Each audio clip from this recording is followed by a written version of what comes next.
Voilà, j'ai tardé un petit peu avant de reprendre le livre des Romains, parce qu'en même temps, ça nous permet de pouvoir voir les vérités de ces paroles dans l'expérience de notre vie. Parce que c'est comme ça qu'on le comprend mieux. Je disais il n'y a pas trop longtemps à quelques jeunes que lorsque nous sommes jeunes dans le ministère, et la Bible, elle nous défend d'enseigner, pas d'exhorter, pas d'évangéliser, mais elle défend le jeune d'enseigner. Parce que je pense qu'il faut quand même une certaine maturité dans le domaine de l'enseignement, parce que je crois que la plus grande compréhension que nous pouvons avoir concernant l'enseignement, c'est surtout les mauvaises expériences que nous faisons dans notre parcours, qui, lorsque nous avons fait ces mauvaises expériences, la lumière des Écritures vient nous donner la porte de sortie. Donc c'est pour ça que après, lorsque nous enseignons la parole, elle est enseignée dans un principe qui a été d'abord vécu. Parce que c'est ce que disait un jour, par exemple, Paul à Timothée: veille sur toi-même et sur ton enseignement, ainsi tu te sauveras toi-même et ceux qui t'écoutent. Parce que sinon, ça deviendrait tout simplement un livre de recettes et ça deviendrait plus de la théorie plutôt que de l'enseignement. Parce qu'il faut que celui qui l'enseigne, il ait au moins une petite maturité. Et s'il a une grande maturité, tant mieux. Donc voilà, béni soit Dieu pour ces jours où moi-même, par rapport à ce que j'ai dit, bien j'ai regardé de nouveau dans mon expérience de tous les jours que c'est pas toujours facile d'appliquer ce que nous avons entendu, ce qui a été enseigné dans notre propre vie. Il y a comme une opposition qui se manifeste d'incrédulité, de non-acceptation et même d'un manque aussi de conviction. Donc juste, je voudrais, avant de rentrer, parce que je pense qu'on va parler de quelque chose qui est assez spécial, c'est la première fois, ou peut-être je vais l'apporter avec autant de références bibliques. J'en ai déjà parlé, mais peut-être avec autant de références bibliques, je ne l'ai peut-être jamais fait. Donc c'est vrai que lorsqu'on va un peu plus profond dans les Écritures, des fois, l'interprétation des Écritures peut nous choquer. Elle peut nous choquer, mais restons tranquilles. Ça reste quand même la parole de Dieu. Et il ne faut pas se choquer, il faut tout simplement l'accepter. Il faut accepter la parole de Dieu. Donc nous avons vu ces temps-ci l'importance de connaître le repos dans le domaine de la justification. Vous vous souvenez, il y a un des messages qui à moi m'avait touché le plus personnellement, c'est le fait que à partir du moment où nous avons été réconciliés avec Dieu par le moyen du sang, eh bien la Bible nous dit que nous avons la paix avec Dieu. C'est-à-dire que c'est beaucoup plus qu'un sentiment, c'est un fait accompli. C'est-à-dire, plus qu'un sentiment, je veux dire par là c'est plus que sentir la paix. C'est même si on ne sent pas la paix, c'est un fait accompli. Dieu n'est plus en guerre avec nous. Donc, et ça, c'est tellement important de savoir que Dieu n'est pas contre nous, mais que Dieu est avec nous et Dieu est pour nous. Ça, c'est très important. Nous avons à combattre, bien sûr, le péché, le diable, et nous avons besoin d'avoir intérieurement cette conviction que dans notre parcours, dans notre vie chrétienne, Dieu sera toujours fidèle pour nous aider, pour nous corriger, pour nous laver, pour nous purifier, pour nous renouveler. Mais Dieu n'est pas contre nous. Dieu est avec nous. Nous avons regardé, je le rappelle parce que c'est bien, parce que sinon on oublie, nous avons regardé l'importance aussi que, Dieu n'a pas mis simplement, si vous voulez, un terme à tous nos péchés qui ont été pratiqués, qui ont été commis. Dieu les a pardonnés, mais Dieu a fait plus que pardonner nos péchés. Il a changé notre nature. Et ça aussi, c'est Romains 6 qui le relève, parce que si Dieu n'aurait pas changé notre nature, alors il nous aurait pardonné pour finalement, nous laisser à recommencer une vie semblable à celle qu'on avait eue. Mais béni soit Dieu, Dieu nous a pardonné et Dieu nous a changé. Alors, il est important de comprendre que Dieu nous a changé intérieurement, mais que Dieu, pour l'instant, il ne nous a pas changé extérieurement. Alors, je l'appuie parce que, justement, ces vérités dépendent énormément, si vous voulez, d'une assise, d'une fermeté dans notre parcours de la vie chrétienne. Donc nous avions parlé, je récapitule parce que c'est très important, avant de vous donner ce que je vais vous donner maintenant, qu'il était important, avant de nous donner une vie nouvelle, qu'il en extermine une. Donc c'était celle qu'on avait reçue d'Adam, qui dans la Bible est présentée comme le vieil homme. Alors c'est très intéressant parce que dans la Bible, le mot, si vous voulez, vieil ou vieux, c'est plutôt l'expression d'un mot qui, dans l'histoire où ils écrivaient, donc l'histoire contemporaine qu'ils écrivaient la Bible, c'était un chiffon qui n'avait plus aucune utilité, ni pour nettoyer, ni pour rien, il fallait le jeter.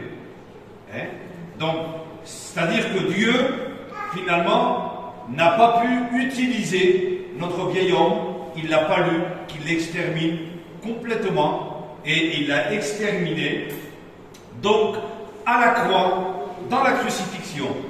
Et lorsque Christ, il a ressuscité le troisième jour, il nous a donné une vie nouvelle. Alors, dans la Bible, c'est assez particulier, parce que pour démontrer cette vie nouvelle, elle est présentée sous différentes paroles.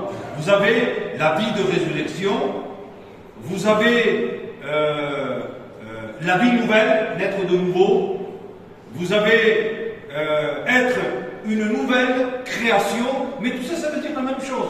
Nous avons été créés en Jésus-Christ, nous avons la vie de résurrection, nous sommes nés de nouveau. Vous avez aussi des textes qui nous disent nous sommes nés d'en haut. Mais tout cela, finalement, c'est des mots pour projeter, si vous voulez, une vision un peu plus claire de ce que le Seigneur a fait.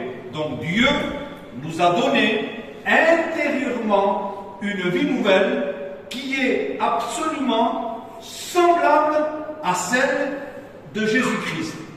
Et il faut comprendre que cette vie nouvelle n'aura pas besoin d'être changée lorsque le Seigneur viendra nous chercher, puisqu'elle a déjà été changée sur la terre.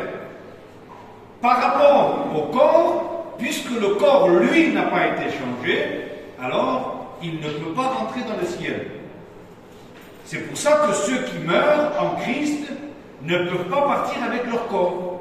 Pourquoi? Parce que l'apôtre Paul a dit que la chair et le sang ne peuvent hériter du royaume des cieux.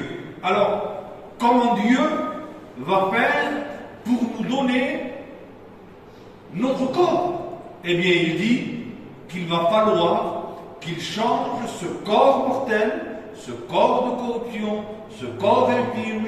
Il faudra qu'il le change en corps de gloire. Et c'est lui qui le fera. De la même façon qu'il nous a donné un esprit nouveau et un cœur nouveau, eh bien, de la même façon, c'est lui qui le fera. Il nous donnera un corps nouveau. Et ça, c'est l'œuvre, justement, de la croix et de ses bénéfices. Alors, j'ai rappelé toutes ces choses parce que maintenant, on va regarder d'un peu plus près Romains chapitre 7. Et c'est vrai que c'est l'un des chapitres les moins compris. De toute façon, on se rend compte de quelque chose, frères et sœurs, c'est que c'est très difficile, sans l'aide de l'esprit, sans une lecture prononcée, je dis même, en investissant même des années, c'est très difficile de comprendre les épîtres de Paul. Et puis, nous, en réalité, on est petits, et Dieu nous permet quand même de comprendre les choses essentielles, mais je rappelle souvent que même Pierre disait que Paul parlait de choses qui n'étaient pas faciles à comprendre. C'était des choses qui étaient vraiment particulières. Alors, écoutez, justification, nous avons la paix, il nous a donné une vie nouvelle, et jusqu'à présent, jusqu'au chapitre 6, en réalité, tous les que merveilles, on s'émerveille de tout ce que Dieu a fait. Mais quand on lit Romains 7, d'un seul coup, on se dit, Seigneur, qu'est-ce qui s'est passé? On dirait même que le chapitre 7 ne correspond pas à ce que Paul a dit dans le chapitre 6. Et c'est important que nous le voyions ensemble. Je le dis parce que c'est important. Je crois que ces moments sont des moments que le Saint-Esprit aussi, il utilise, parce que le Saint-Esprit travaille avec la parole de Dieu. Donc vous savez que dans les Écritures, Paul nous dit souvent, par exemple dans Éphésiens chapitre 1 verset 16, il va dire « Je ne cesse, en parlant à cette Église, de rendre grâce pour vous, faisant mention de vous dans mes prières. » Et il va dire pourquoi? Afin que le Dieu de notre Seigneur Jésus-Christ, le Père de gloire, vous donne un esprit de sagesse et de révélation dans sa connaissance. Ça, si vous voulez, c'était une partie de la vie de l'apôtre Paul dans laquelle il s'investissait d'une façon assez particulière, c'est-à-dire qu'il priait pour les chrétiens. Il priait pour les chrétiens pour que les chrétiens arrivent à la connaissance de ces choses et à la révélation de ces choses. Et bien sûr, il le faisait par la prière, mais il le faisait beaucoup aussi par l'enseignement. Vous vous rendez compte de toute façon que les épîtres de Paul, il y en a, je crois qu'il y en a 13. Il y en a qui attribuent même l'épître aux Hébreux en disant que c'est la 14e, enfin. Mais la plupart des épîtres de Paul se ressemblent presque toutes. Il y a des facettes différentes, mais il y a un point central de toutes ces épîtres, c'est la croix, c'est la croix, c'est la croix, c'est l'œuvre de la croix, c'est les bénéfices de la croix, c'est l'œuvre de la résurrection, les bénéfices de l'œuvre de la résurrection, et c'était réellement son message. Alors, écoutez, je vous dis ça parce que c'est important. Vous voyez, à un moment donné, dans la parole de Dieu, que Paul, il va dire que finalement, son ministère était celui-là.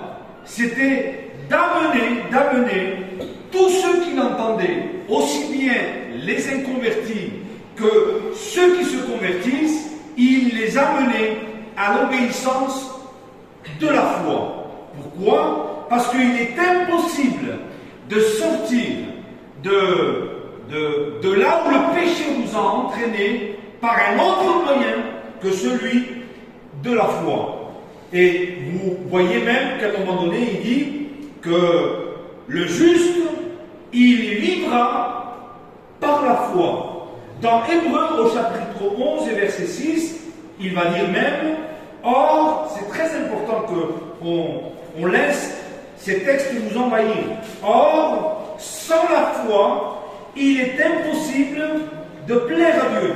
C'est impossible. C'est-à-dire vivre la vie chrétienne, qui est la seule vie qui plaît à Dieu.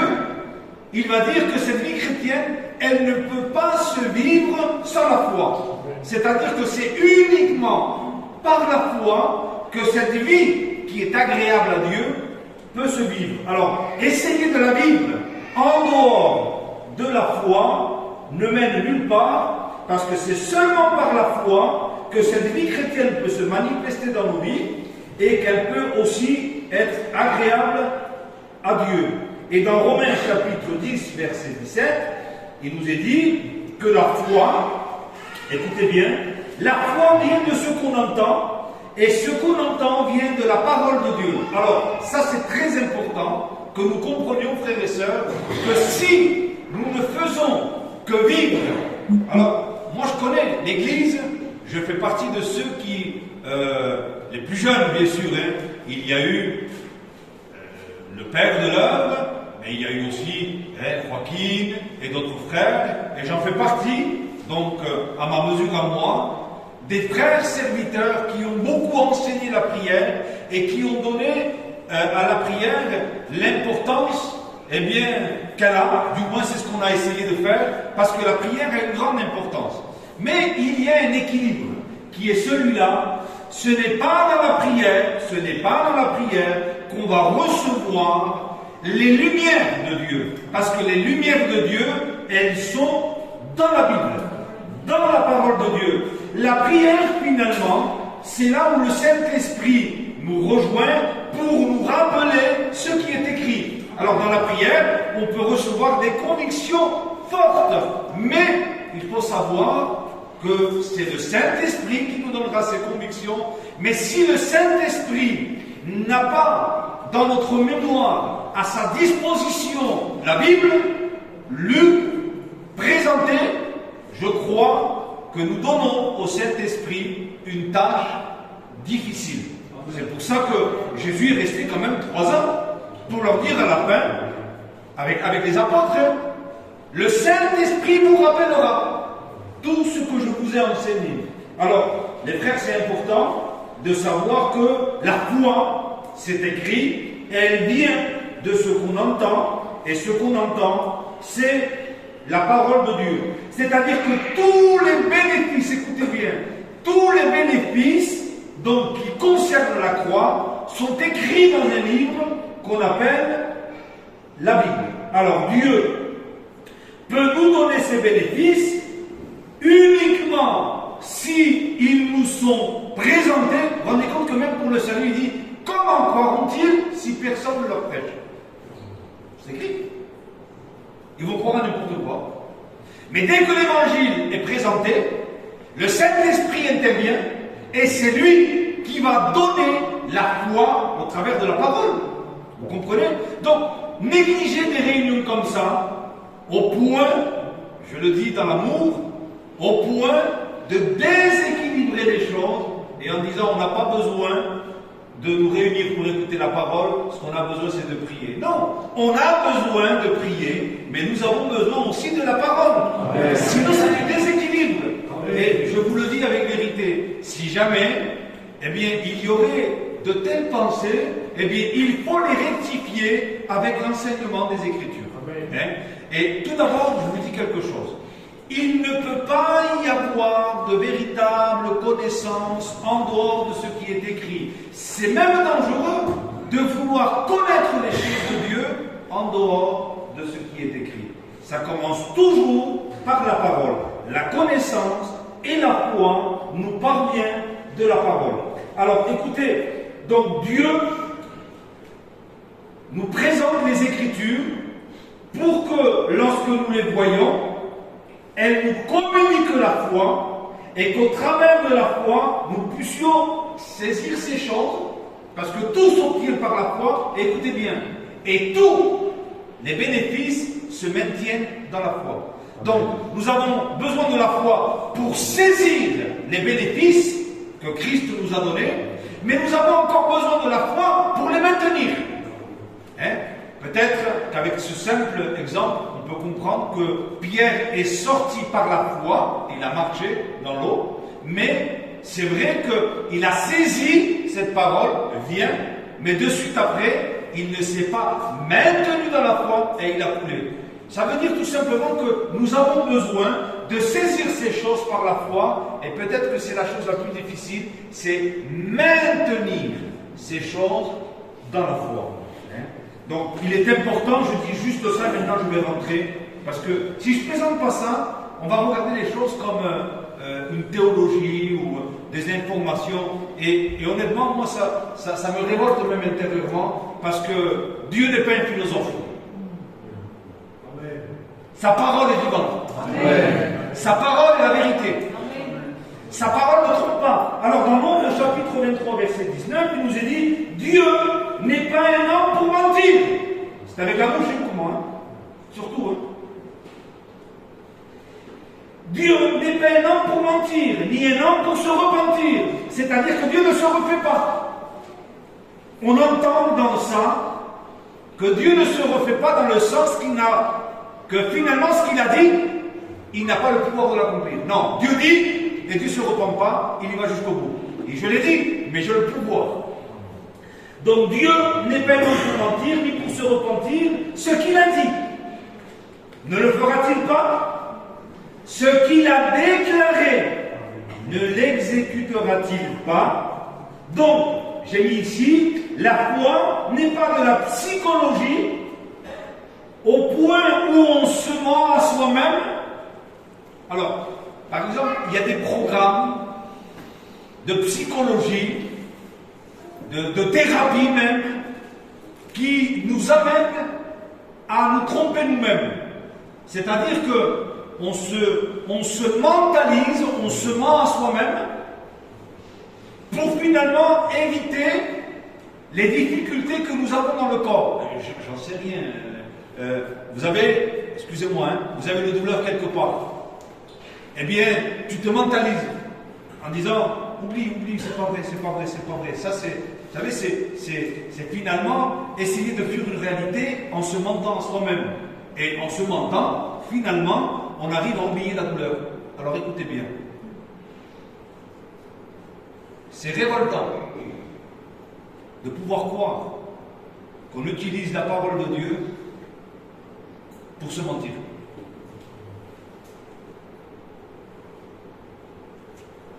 C'est pas grave si tu sens pas la paix dans ton cœur. Christ, par son sang, t'a lavé, t'a purifié, tu as la paix avec Dieu. Donc, mens-toi toi-même. Non, je m'appuie, parce que c'est vrai. Amen. Je ne sais pas si vous me suivez. Amen. J'ai la paix, c'est lui qui me le dit. Alors, je m'appuie sur ça. Et parce que je m'appuie sur ça, eh bien, Dieu exécute dans ma vie tous les bénéfices concernant ce qu'il a dit. Par exemple aussi, nous sommes morts avec lui. Alors il faut que tu te dises que tu es mort, il faut que tu te dises que tu es mort. Tu te réveilles le matin, tu dis je suis mort, je suis mort. Et quand viendra les moments où tu sens que tout se réveille en toi, toute la chair se réveille en toi, toi il faut que tu te dises non, je suis mort, je suis mort. Non, ça, c'est pas ce que la Bible nous enseigne, c'est-à-dire nous mentir à nous-mêmes. Non, ça c'est pas la Bible. La Bible nous dit de nous appuyer sur le Dieu qui ne peut mentir et qui ne peut se repentir et qui exécutera tous ses bénéfices dans nos vies si nous nous appuyons sur elle. Alors c'est clair, c'est très important. Je l'ai dit parce que maintenant nous allons passer à des choses très importantes. Nous allons rentrer dans le thème justement de Romains 7. Et je suis obligé de commencer par ça. Romains chapitre 7 et verset 5. Regardez ce qu'il nous dit maintenant. Parce que de là va dépendre maintenant la compréhension de tout ce que je vais essayer avec la grâce de Dieu de vous enseigner. Car, écoutez bien ce que dit Paul ici. Car lorsque nous étions dans la chair, les passions des péchés provoqués par la loi agissaient dans nos membres, de sorte que nous portions des fruits pour la mort. Alors, par rapport au chapitre 6, maintenant on comprend mieux. Lorsqu'il parlait du vieil homme, parce que là, Paul est en train de parler de ce qui était dans le passé. Si vous ne comprenez pas, vous m'arrêtez. Hein? Il parle du passé. Et il dit, avant l'œuvre de la résurrection, de la vie nouvelle, de la nouvelle création en nous, c'est-à-dire dans le passé, lorsque nous étions finalement dans notre péché, il va dire quelque chose de très important, parce que c'est un mot-clé que je vous donne là. Nous étions où? Dans la chair. Écoutez bien, Paul va dire, nous étions dans la chair. Et le texte en lui-même parle d'une immersion totale. Nous étions, si vous voulez, absorbés par la chair. Alors, qu'est-ce que c'est ce que Paul veut nous dire? Notre vieil homme, il était submergé dans la nature charnelle. Et nous étions en elle. Qu'est-ce que dit la Bible dans 2 Corinthiens, chapitre 5, verset 17? Ceux qui sont... Qui c'est qui le lit? Allez, lis-nous, tu le lis? 2 Corinthiens, chapitre 5 et verset 17. Dis-le fort, hein, mon frère? Tu as trouvé? Chapitre 5 et verset 17. Si quelqu'un qui a un Christ est une nouvelle créature. Les choses anciennes sont passées et voici toutes choses sont devenues nouvelles. C'est bon. Si quelqu'un est en... Alors, il s'est passé quelque chose. C'est que Dieu nous a sortis de la chair et il nous a mis où? En Christ. Si vous prenez tous les premiers versets d'Éphésiens, ils vous démontreront que finalement tout est en lui, écoutez bien, et qu'il nous a mis en lui. Vous allez mieux comprendre pourquoi je dis ça. Parce que, justement, nous ne sommes plus maintenant sous l'empire et l'emprise de la chair, puisque nous ne sommes plus en elle. On est où, nous? On est en lui. Alors, tant pis, j'y vais vite, parce que je veux que vous compreniez. Parce que le mot-clé de Romains 7 va être là. C'est que maintenant, nous ne sommes plus dans la chair, nous sommes en Christ, mais ouvrez bien vos oreilles, mais la chair, elle est en nous. Alors, je répète le schéma, il est très important. Nous étions dans la chair, dans la nature charnelle. Il n'y a pas le truc. Hein. Mais maintenant, on n'est plus dans la chair. Nous sommes où? En Christ. Mais maintenant, il y a quelque chose aussi. C'est ce que Paul va présenter. On n'est plus dans la chair, Mais elle, la chair, elle est en nous. On va le voir ensemble. Parce qu'il est là, justement. La compréhension, elle est là. Écoutez, si je vous présente ça, ces enseignements, c'est parce que la Bible, avant de marcher, elle veut nous donner toutes les informations nous concernant pour pouvoir bien marcher. Le but, c'est pas de dire, allez, courons. Non, Paul dit, assieds-toi, doucement, il faut que tu le comprennes. Tu étais dans la chair, c'est-à-dire, il n'y avait rien à faire, puisque tu étais en elle, tu étais gouverné par elle. Il y avait, on va le lire, tu étais sous l'empire de la chair. Mais il y a une délivrance. Et cette délivrance, c'est que tu n'es plus en elle. Tu es en lui. Et Paul va dire maintenant, faites attention. Vous n'êtes plus dans la chair, mais la chair, elle est en vous. Alors je dis un mot qu'on entend souvent de fois, mais qui manque peut-être de lumière par rapport aux Écritures. Quand on dit, le pire ennemi de la vie chrétienne, c'est qui? On dit c'est la chair. Mais en même temps, on dit que c'est qui? C'est nous. Et on dit souvent, le plus grand ennemi, c'est pas le diable, c'est nous. Pourquoi c'est nous? Mais c'est justement ça, écoutez bien. Nous sommes les plus grands ennemis, pourquoi? Parce que justement, la chair, elle est en nous. Vous allez le voir, hein? On va le voir dans les Écritures. Mais concernant cela, justement, il va dire, par exemple, dans Romains au chapitre 3, verset 9, je fais vite les frères, vous pouvez prendre les références. Paul va dire que nous étions tous, absolument tous, sous l'empire du péché.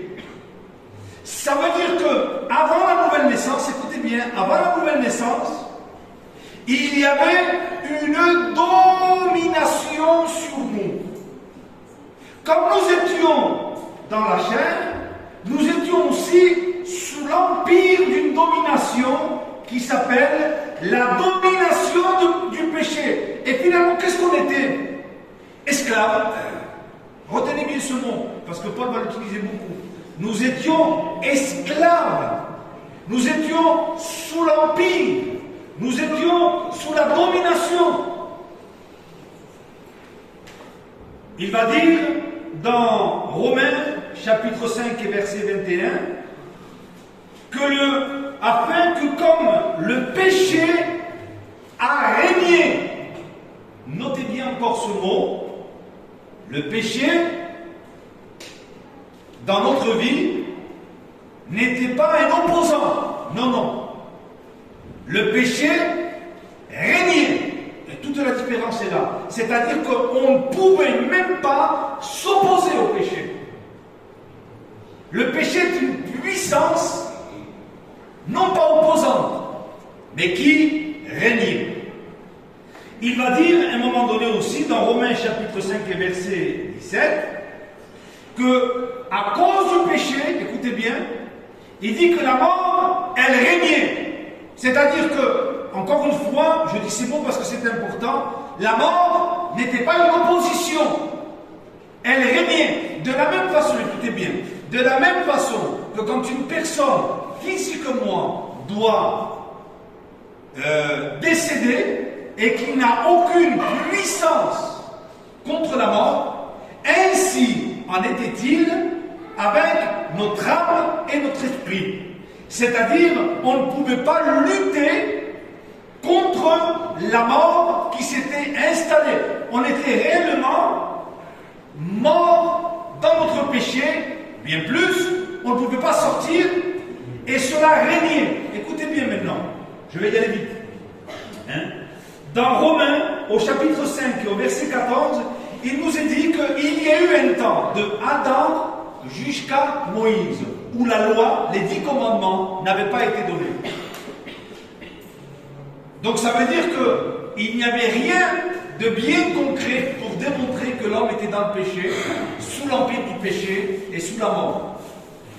Et que finalement, quand la loi est venue, elle a démontré que tous les hommes sont sous l'empire du péché. Mais écoutez bien, malgré que la loi n'était pas donnée, Paul va dire Cependant, la mort, elle a régné d'Adam jusqu'à Moïse. Ça veut dire même si la loi, elle ne nous était pas présentée, cela n'enlevait pas que nous avons tous été plongés dans le péché et que le péché régnait, dominait sur nous et que nous étions assujettis et esclaves sans pouvoir sortir.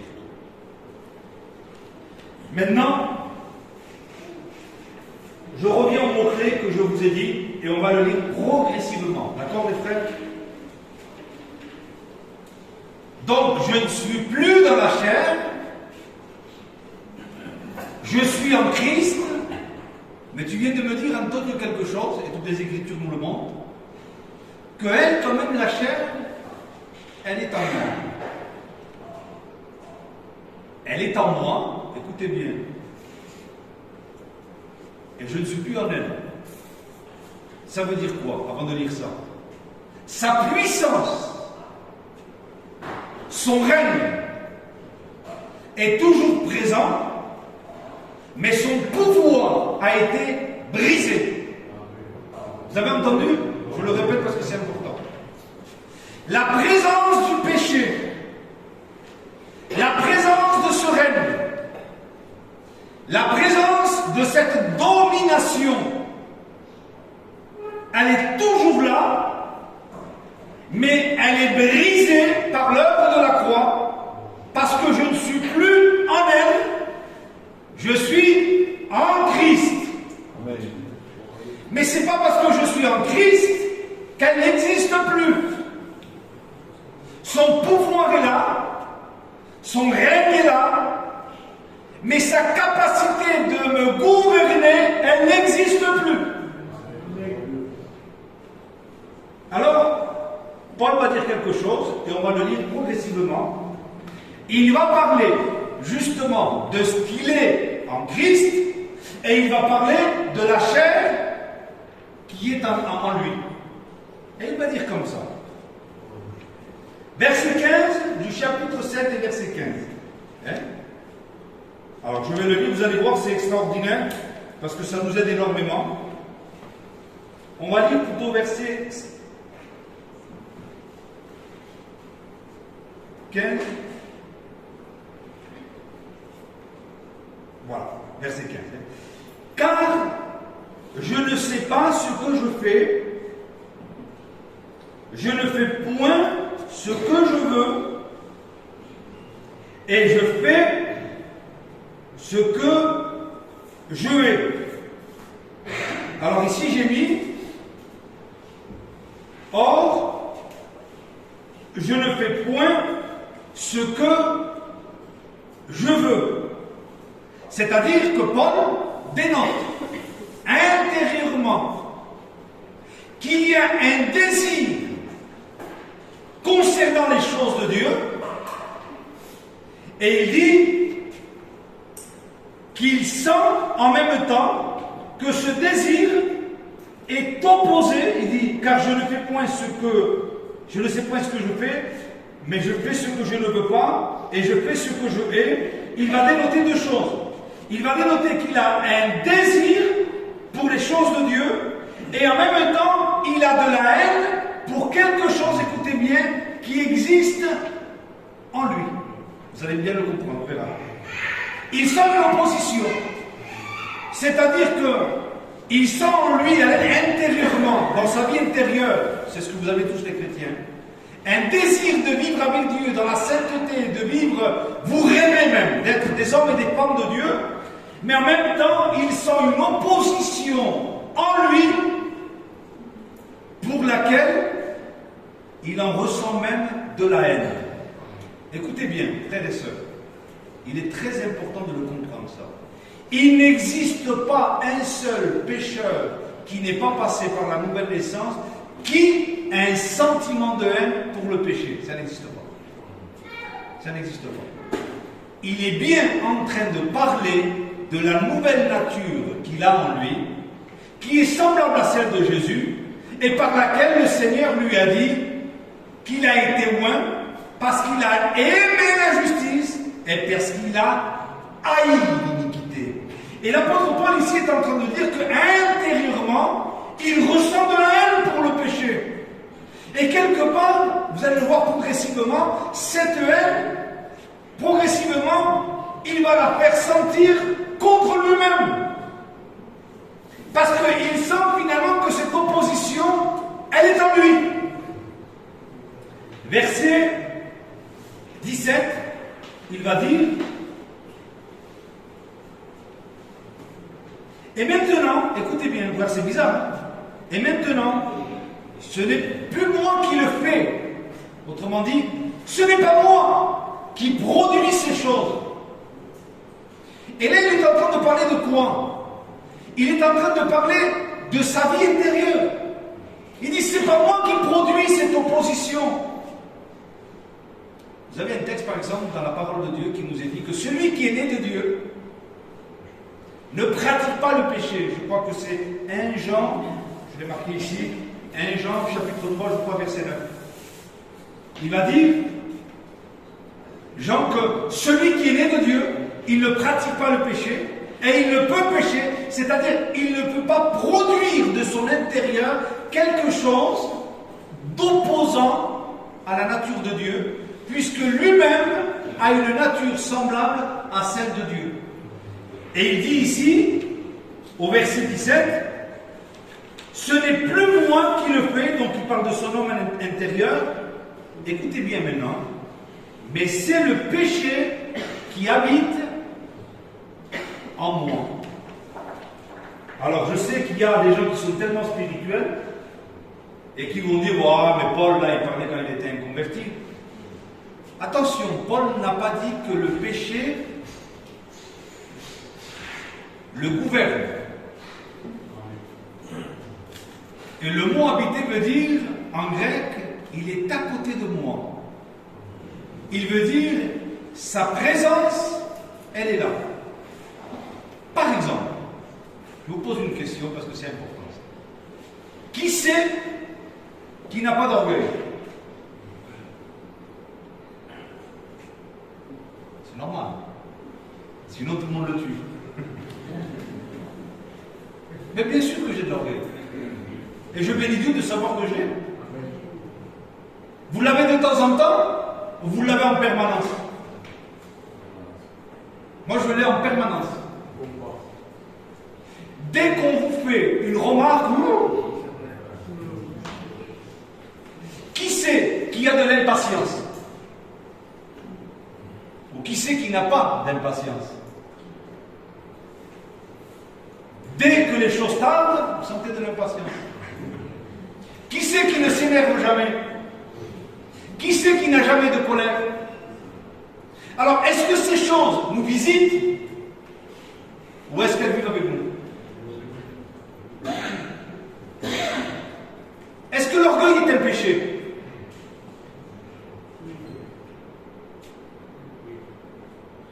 Donc, Paul n'est pas en train de dire des bêtises. Il dit le péché qui habite en moi. Après, vous faites ce que vous voulez. C'est pour vous l'impatience, l'orgueil. Si vous êtes extra spirituel et que vous n'avez pas ces choses, elles viennent de temps en temps. Moi, elles ne viennent pas, elles sont toujours là. Je dois les combattre tous les jours. Attention, elles sont là. Mais je n'ai pas dit qu'elles me gouvernent. Elles sont là. Mon orgueil est là. Mon impatience est là. Mon manque d'amour est là. Ma méchanceté, elle est là. Mon égoïsme est là. Il est là. Mais je n'ai pas dit qu'il gouverne. Mais il est là. Quand Paul est en train de dire maintenant, le péché qui habite en moi, ne vous scandalisez pas, c'est une réalité. Paul n'avait pas de péché. Jean, chapitre 1, je crois, et verset 8, il a dit quelque chose.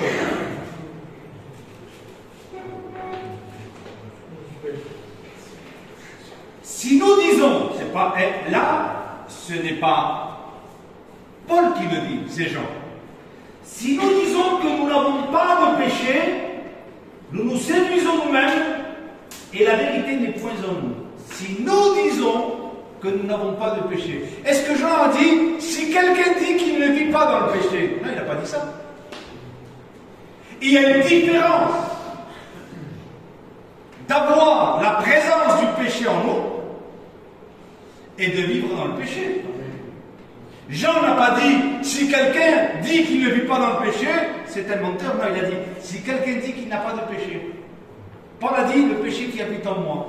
Et Jean, il dit, si quelqu'un dit qu'il n'a pas de péché, il dit, c'est un menteur. Ils n'existent pas, ces gens-là, sur terre. Il y a plein de textes dans la parole de Dieu, de toute façon, on va continuer avec Paul, qui nous démontrent que le péché est une présence en nous, même après la nouvelle naissance. Maintenant, ce qui est important, c'est que nous, on n'est pas dans le péché, nous sommes en Christ, mais le péché, il habite en nous. D'ailleurs, c'est pour ça que l'orgueil est là, que l'impatience est là, que l'égoïsme est là, et que toutes ces choses sont là. Il va dire après, regardez, il va dire au verset 17, ce n'est plus moi, donc il parle de la personne régénérée, il va dire, mais c'est le péché qui habite en moi. Regardez maintenant, quand il continue, ça va devenir de plus en plus clair. Verset 18. Ce qui est bon, je le sais, n'habite pas en moi. Il parle bien de lui. Et là, il le précise. C'est-à-dire, dans ma chair.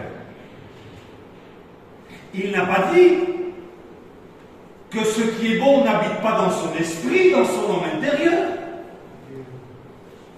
Il ne parle pas de ça. Justement, il disait que dans son homme intérieur, il aimait les choses de Dieu et il avait de la haine pour justement cette opposition à la sainteté intérieure. Mais là, il dit, maintenant je vous le dévoile. Il n'y a rien de bon. En fait, il fait que c'est un autre mot, mais qui veut dire, s'il n'y a rien de bon, qu'est-ce qui reste? Ben, que du mauvais. Il n'a pas dit, il y a beaucoup de choses qui ne sont pas bonnes en moi. Non, il a dit, rien. Donc s'il n'y a rien, qu'est-ce qui reste? Eh bien, si je ferais parler l'apôtre Paul, il me dirait, mais quand j'ai dit qu'il n'y avait rien de bon, ça veut dire que tout était mauvais. Et quand tout est mauvais, qu'est-ce qui est mauvais? Mais le péché. Or, il dit, ce qui est bon, je le sais, n'habite pas en moi, c'est-à-dire dans ma chair. Et j'ai la volonté, mais non le pouvoir de faire le bien. Alors, il faut comprendre pourquoi Paul dit ça. Paul parle plutôt en termes d'opposition. C'est-à-dire qu'il sent, vous allez voir progressivement, une puissance qui contredit une autre puissance intérieure. Vous allez le voir. Il va dire au verset 19, car je ne fais pas le bien que je veux. Il veut. C'est son désir. Et je fais le mal que je ne veux pas. C'est-à-dire que finalement, l'apôtre Paul est en train de dire, restez avec ce mot parce que c'est un mot-clé. C'est lui-même qui provoque dans sa vie extérieure cette opposition. Cette opposition, elle ne vient pas de là-bas, elle vient de lui. C'est-à-dire que cette opposition, elle est dans le sens que rien de bon n'habite en lui. Et il parle bien de lui, il ne parle pas de quelqu'un d'autre. Cette opposition, elle vient parce que le péché habite en lui. Il dit, je veux. Il dit, mais en même temps, il dit, je fais le mal que je ne veux pas. Et si je fais, il dit, verset 20, ce que je ne veux pas, écoutez bien, là, on dirait, pour ceux qui ne comprennent pas, ils vont dire, Paul est devient fou. Et si je fais ce que je ne veux pas, ce n'est plus moi qui le fais. Comment ce n'est plus toi qui le fais? Tu viens de dire que c'est toi. Il parle de son homme intérieur. Ce n'est plus moi qui le fais. Et il insiste, hein, c'est incroyable. Il dit c'est le péché qui habite en moi. Alors tu as dit que ce n'était pas toi. Maintenant tu dis que c'est le péché qui habite en toi. Paul est en train de parler ici que intérieurement, c'est une réalité.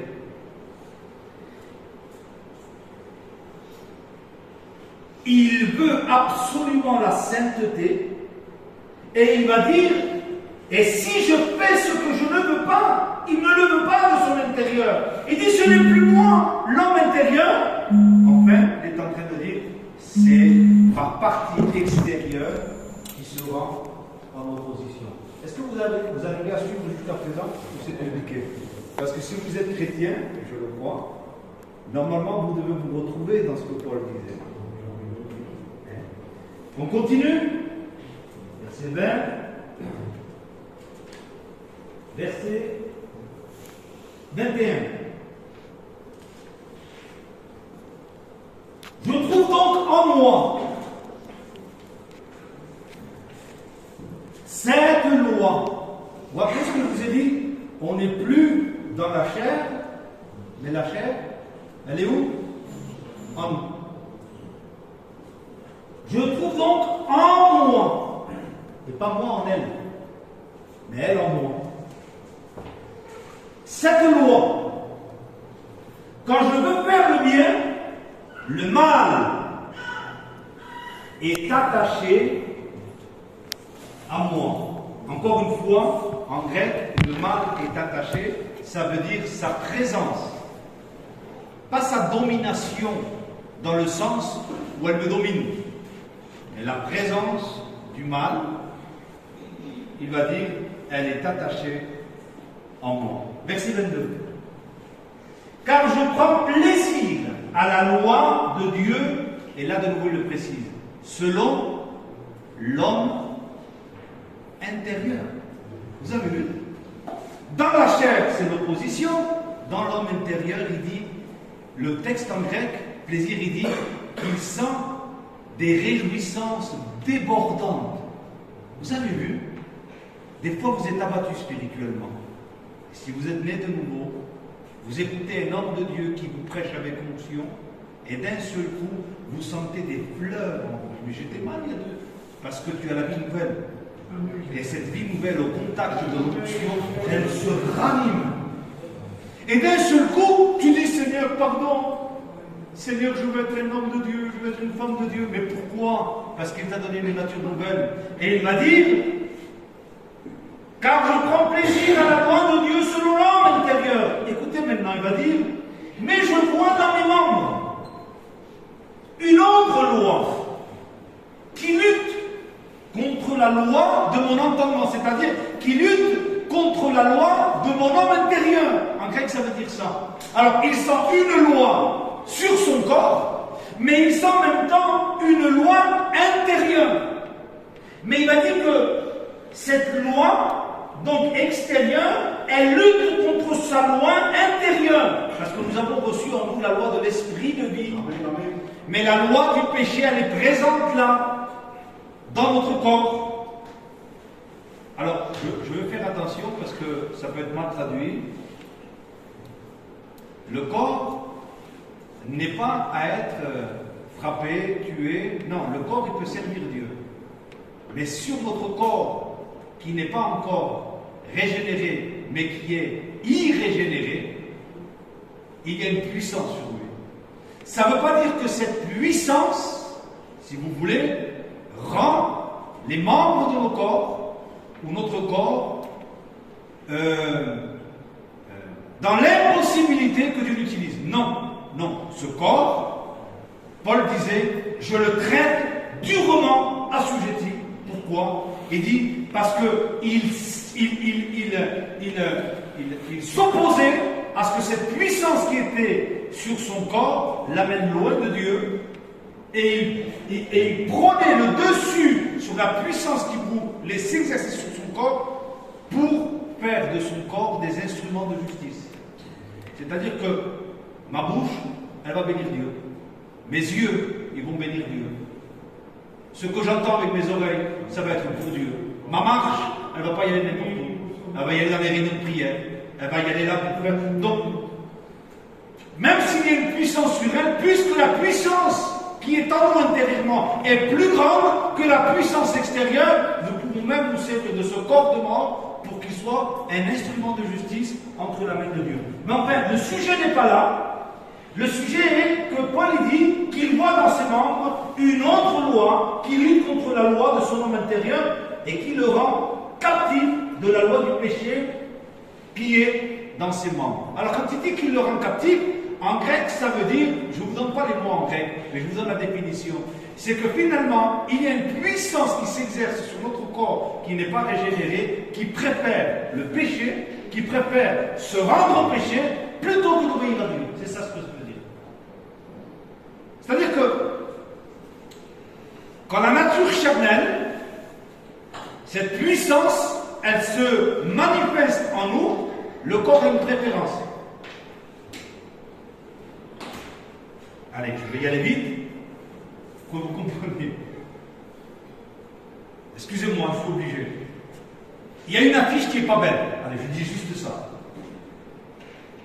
Donc, nous sommes chrétiens, autant hommes que femmes.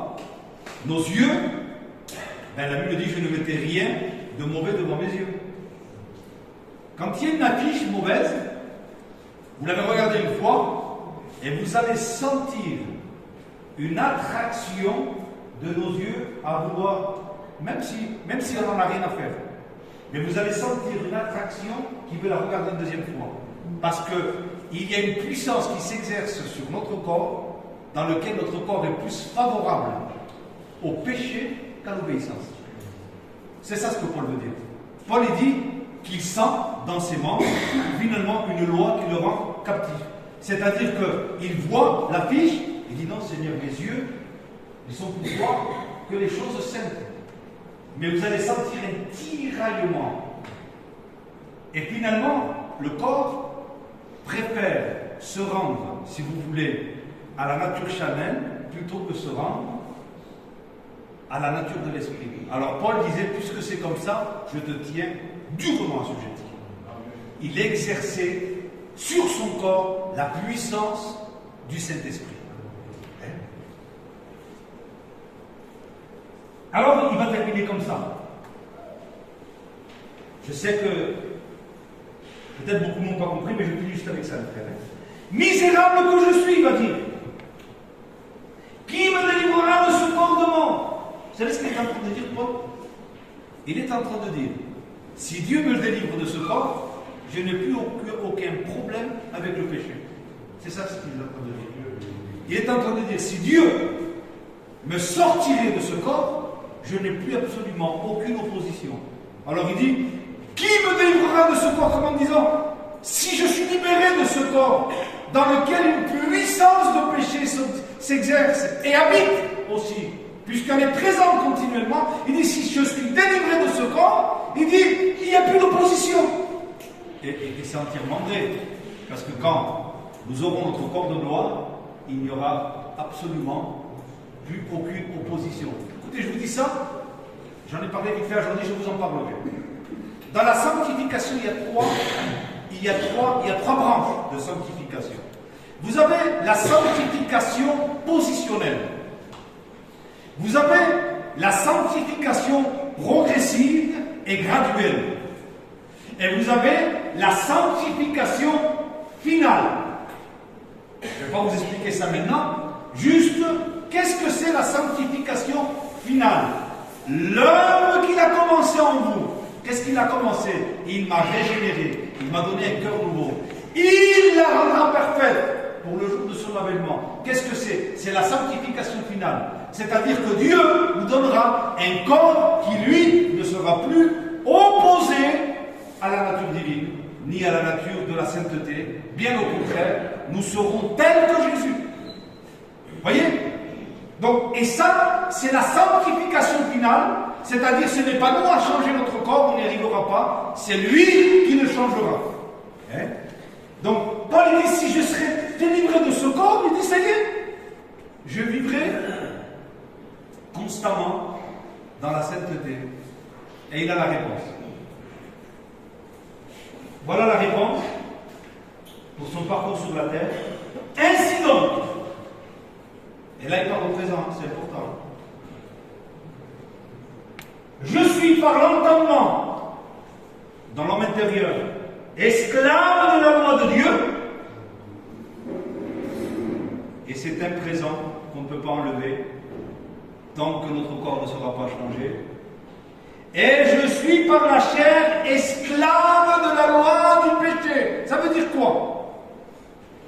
On ne pourra jamais mettre un terme à ce combat. Jésus a dit ce qui est né de la chair est chair et ce qui est né de l'esprit est esprit. C'est-à-dire que ce que nous avons encore aujourd'hui ici porte, notre corps porte l'image du terrestre. Et qu'est-ce que c'est l'image du terrestre? Je crois que c'est dans Colossiens chapitre 3.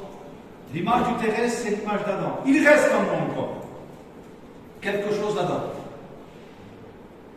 À l'intérieur, non? Il dit nous sommes nés d'en haut. C'est écrit comme ça. Nous sommes nés d'en haut. Nous avons quelque chose de céleste déjà à l'intérieur. Le ciel a déjà commencé en nous. Parce que nous sommes nés d'en haut. Nous sommes citoyens des cieux. C'est écrit comme ça. Puisque vous êtes nés d'en haut, cherchez les choses d'en haut. Nous avons déjà quelque chose de céleste ici. Mais ici, il nous reste encore quelque chose là-bas. Alors Paul dit, finalement je ne serai pas délivré sur la terre de mon corps de mort, puisque il va dire que le combat sera permanent sur la terre, qui est celui-ci. Mon corps, comme vous expliquez, il est attractif par la puissance qui s'exerce sur lui au péché. Mais intérieurement, je suis libre. Alors, je ne peux pas continuer parce que ça va faire trop long. Mais quel dommage. On ne devient pas esclave de la justice naturellement. Paul dit juste ça, je vous dis juste ce texte.